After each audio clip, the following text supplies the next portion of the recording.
Hey guys, welcome back to Pop Culture with Pat. So today we are talking about a new horror film that's hitting theaters later this month called It Lives Inside. There's something in here. You can't see it. But it lives inside.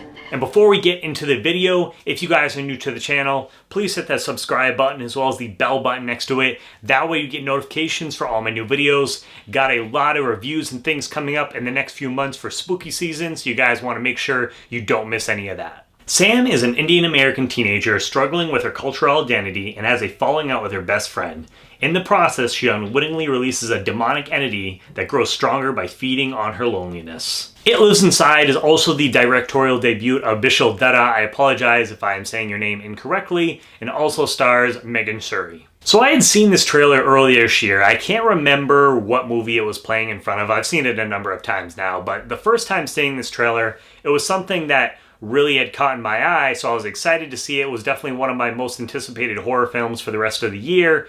And also when I found out that it was the directorial debut from this director, I'm always really curious about that because I want to see what a new director is going to bring to the genre. So with It Lives Inside, you have Sam, played by Megan Suri, who she wants to fit in at school. She also wants to fit in with the community, but at the same time, you have her mother who thinks that she's abandoning her heritage. So you have that aspect of the story, and then we also get introduced to Sam's former best friend, Tamira, who we find out Sam had a falling out with, and lately something seems wrong with Tamira, and she's carrying around this jar in which she tells Sam something lives inside and that she needs her help. And one day, Tamira ends up going missing, and now something is stalking Sam, and so she realizes that maybe she wasn't so crazy after all. One of my favorite aspects of It Lives Inside was exploring Hindu culture and learning more about this entity in the film, because I feel like this is something that we don't necessarily see too much of in the horror genre, this particular culture, at least for myself, I haven't. And where we get so many films that deal with demons and possession, I felt that made this film feel a little bit fresh, just where it's coming at that from that different angle. Without giving too many details away, this entity, it likes to isolate its targets away from others, and I liked how that ties into the aspect where you have this family from another country, they end up moving to the United States. And when they first get here, especially where other people in the community, people around them, they don't necessarily know much about them or what some of their customs might be. And so that can feel very isolating for someone coming, to another country and not really having anyone to connect with right away. Another thing that I liked about It Lives Inside was the atmosphere. So the movie takes place during the fall season. You see leaves changing, leaves on the ground. You see some Halloween lights up on houses, and it's even stormy a couple of the days, and so that just really kind of got me into the mood of things. I love when horror films take place during the fall season. You guys know me, you see the shirt that I'm wearing right now. I love the fall, I love Halloween, so that was a plus for me right there. I also thought that there were some genuinely creepy moments or scenes in this film as well. Without giving too many details away, there was one particular scene involving a closet that I actually thought was pretty unsettling.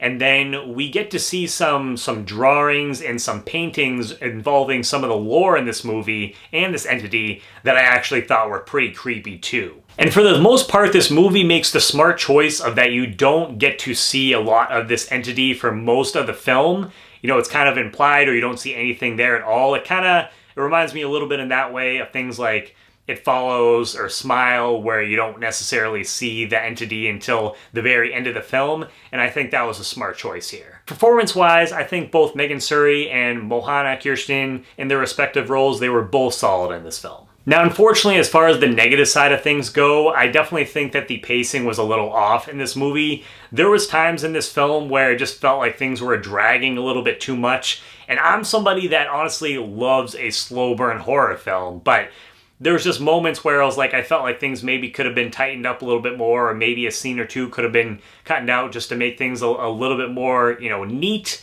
So yeah, as far as the pacing goes, I thought that the movie felt a little bit longer than what it really was, because it didn't have a run long time, and that's never a good thing when you feel a movie is longer than it actually is. I also thought, as far as how everything wraps up with this film, I thought it was just a little anticlimactic, and you never want to feel that kind of walking out of a horror film, really any film for that matter. So that was something that I was a little disappointed with as well. Overall though, I still think that It Lives Inside is still a film that's worth checking out in the theaters, definitely when it comes out on streaming for sure.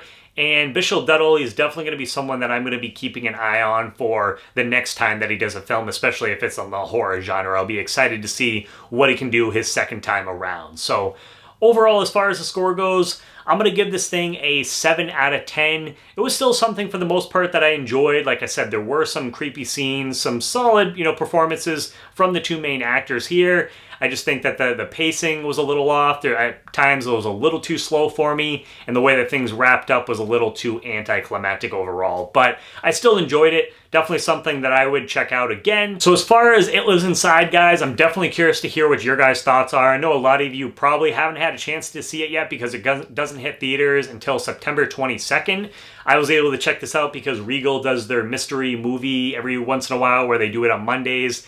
And from the clues, I was pretty sure that this was going to be the movie that was shown. And so I was really excited because I was looking forward to this film. So I went to go check it out. I'm glad that I did. For those who have seen it, because I believe it hit some like film festivals and things like that, or if you saw it, on Monday night as well, I want to hear what your guys' thoughts are. But if you haven't seen the film, is this something that is on your radar? And when you do get a chance, I'm also curious what you guys think of the film overall. So let me know down below in the comments. As always, guys, if you are new to the channel, please hit that subscribe button as well as the bell button next to it. That way you get notifications for all my new videos. Give this video a thumbs up. And as always, guys, please make sure to check back for more Pop Culture with Pat.